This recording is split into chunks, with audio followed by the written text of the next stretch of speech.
Pakitanggal na lang. Ay, sorry po. Salamat. Please join us here. I am discussing the pollution life. Para nila ako mo. Tama. So this is a pollution life that created by yung 1892. So, sa lugar dito yung right. So, ano yung kasabay ng thinking? O sino yung kasabay ng thinking na dinala sa US noong 1904?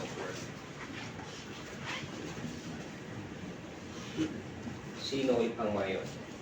Yung 1904 St. Louis Exposition, Miss USA. Yung came from Benguet. Nakangkan na kayo group. Remember 1904 St. Louis Purchase Exposition. So, the Filipinos were actually showcased in that exposition during that time.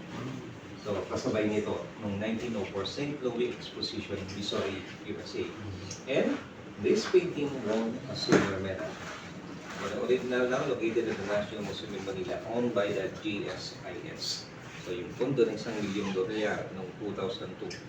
So, pinasyon yung pagkakabili, so they need to justify it studying the painting. So, this is the normal life of these Filipinos abroad. Mga bayani po natin ngayon yan, pero mga normal na tao ng mga panahon na yun. That is Dr. Jose Rizal. Ariston Bautista rin was the financier at the katipunan ng mga Luna himself. So, they were inside a cafe in Paris.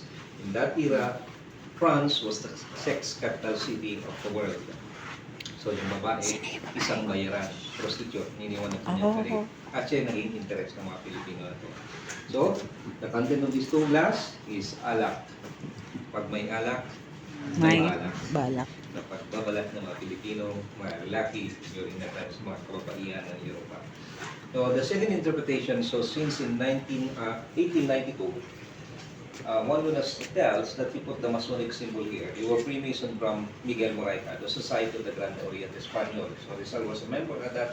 Aguinaldo, Quezon, Mabini, Lagunas, and of course, so sino pa? So the Supremo, also some Mason during that time. So Andres Bonifacio. So one Luna tells that he put the Masonic symbol here. So it was being designed in France. So England, Scottish Rite, France, French Rite. They were the pillars, the foundation. Then, documentaries, so the Vince Code, Angels and Demons movies, so what else? The Thing, the Last. Ito ang monastery, it's a child, it's a female, she was a baby, she was so So this is the reason why we call it this part of the Now, let's go to propaganda data. So one year before he became a painter, he was a seaman by profession. And in navigating, they use map. This is the map of the Philippines. So this in 1890s, Rizal won the American Indian Civil Complexion Ground by Manghi. So Rizal organized that group, and they called that group Filipino Los Indios Bravos. And then si Juan, si Rizal, and others. Now let's go to the religious shows the Philippines. So this is what the Philippine tradition. So there was a purpose why one of the religious painting the religious shows of Puman. So this newspaper, this is about French Revolution. So ito na pa rin. It shows the people of France against the monarchs that gave inspiration to the Filipino reformist propagandists to seek reform here in the Philippines. They didn't want war. What they want, progress, development, assimilation.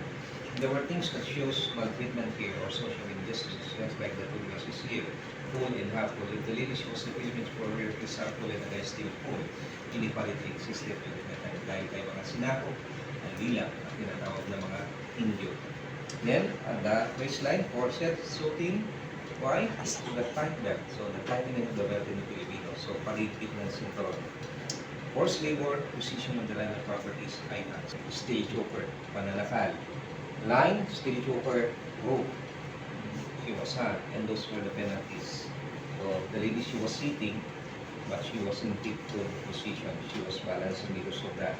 And then that balancing it with 8 tensions. So nagkaroon ng mga person dito that literally in this stress condition.